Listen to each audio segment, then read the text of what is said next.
नमस्कार। राजस्थान के साप्ताहिक मौसम पूर्वानुमान के इस बुलेटिन में आपका बहुत-बहुत अभिनंदन। मैं हूं देवेंद्र त्रिपाठी। हम बात करेंगे पूरे सप्ताह के राजस्थान के मौसम की। 28 जनवरी से लेकर 3 फरवरी के बीच में कैसा मौसम रहेगा। राजस्थान में फिलहाल अगर हम बात करें 1 जनवरी से अब तक की बारिश की, तो आंकड़े मैं आपको दिखाऊंगा। यहाँ पर राजस्थान में सामान्य से 743% अधिक वर्षा रिकॉर्ड की गई है और एक्चुअल रेनफॉल का जो फिगर है पूरे राज्य का क्यूमुलेटिव यानी समग्र राज्य के अलग-अलग जगहों का जो इकट्ठा किया हुआ आंकड़ा है वो है 24.4 मिलीमीटर।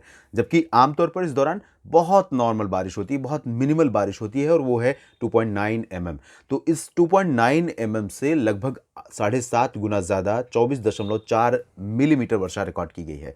रिकॉर्ड तोड़ बारिश है और हालाँकि ये बहुत बड़ा नंबर नहीं है और इसने बहुत आफ़त नहीं मचाई है, लेकिन कुछ जगहों पर नुकसान हुआ है, कुछ जगहों पर फ़ायदा हुआ है। ये वेरी करता है, डिपेंड करता है अलग-अलग जगहों पर अलग-अलग फसलों की प्रकृति और अलग-अलग भौगोलिक बनावट। यानी कि अगर रेगिस्तानी क्षेत्र है तो वहाँ पानी ज़्यादा देर तक टिकता नहीं है, लेकिन ओलावृष्टि जहाँ पर हुई है वहाँ निश्चित रूप से फसलों को बड़ा नुकसान पहुँचा है और किसान भाइयों को बहुत परेशानी का सामना करना पड़ा है पिछले दिनों जो बारिश रिकॉर्ड की गई है। इस सप्ताह की अगर बात करें तो यहाँ पर राजस्थान में ज़्यादातर जगहों पर कोल्ड वेव कंडीशन बनी हुई है और इस कोल्ड वेव से लोगों को फिलहाल अभी राहत नहीं मिलने वाली है। कोल्ड वेव नहीं है एग्जैक्टली, क्योंकि अब टेम्परेचर बढ़ने लगे हैं, धूप का असर भी बढ़ने लगा है, लेकिन इसके बावजूद कोल्ड वेव कंडीशन है। और ये कंडीशन जो है वो अगले 3-4 दिनों तक, कम से कम मैं कह सकता हूँ 31 जनवरी तक, 28, 29, 30 और 31 जनवरी तक लगातार बनी रहेगी।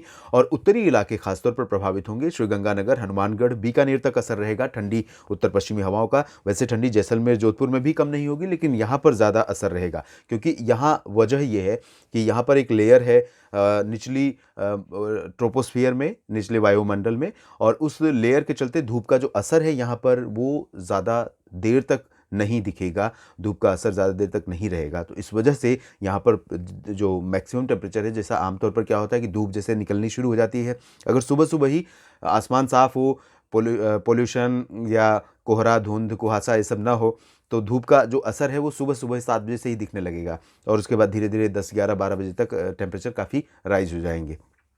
लेकिन जब धूप का असर ज़्यादा देर तक लंबे समय तक नहीं दिखेगा, 10-11 बजे के बाद दिखना शुरू होगा, उसके बाद भी वो बहुत ब्राइट धूप नहीं होगी, तो ऐसे में टेम्परेचर बहुत तेज़ी से ऊपर नहीं जा पाते हैं। तो यही वजह है कि यहाँ पर टेम्परेचर बहुत लंबे समय तक 3-4 दिनों के दौरान फ़िलहाल कम से कम सुबह के 10-11 बजे तक बहुत तेज़ी से नहीं ऊपर जाएँगे। उसके बाद धीरे-धीरे बढ़ना शुरू करेंगे जब धूप का असर दिखना शुरू होगा।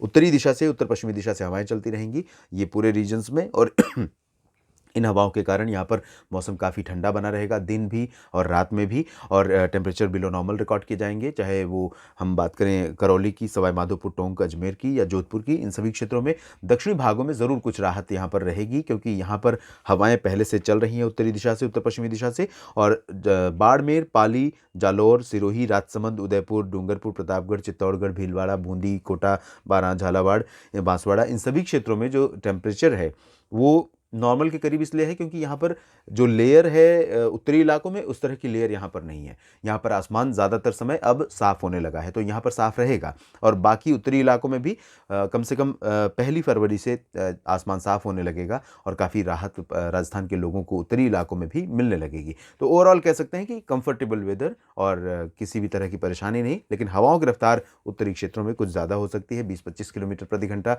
जो किसी फसल के लिए कुछ नुकसान का कारण भी बन सकती है। फिलहाल राजस्थान के मौसम पूर्वानुमान के इस बुलेटिन में इतना ही। आप लगातार जुड़े रहिएगा मौसम तक चैनल के साथ।